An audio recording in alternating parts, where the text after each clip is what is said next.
Hello, and welcome to a word of hope for November 17th, a day in which the Church celebrates the memorial of Saint Elizabeth of Hungary. I like to just mention her because, first of all, because she's a woman.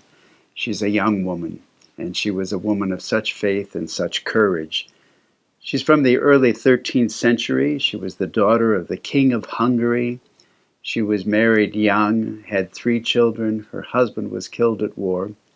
But even though she was of such stately position in life, she dedicated her life to helping the poor.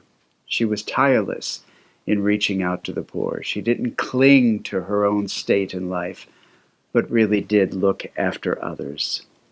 And she never compromised what she believed about the gospel, no matter what confronted her.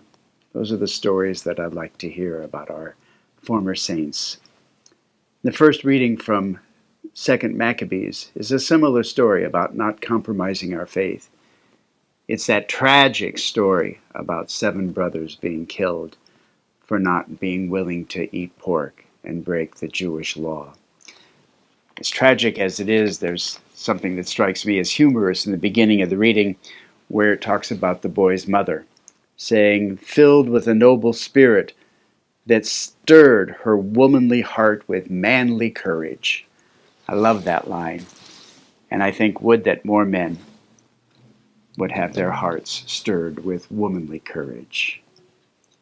The story is about the 7th son seeing all of his brothers die before him.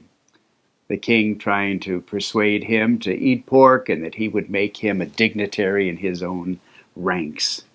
And the mother there spurring her son on to not lose faith and to not give up his beliefs.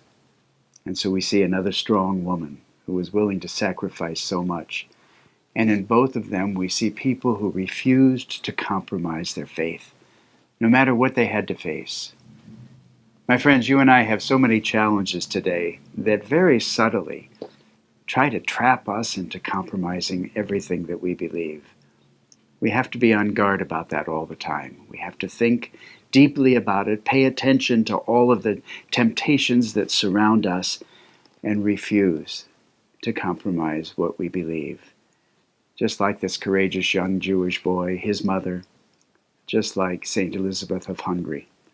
Let us today renew our hope in what we believe and refuse to let anything cause us to compromise it. God bless you.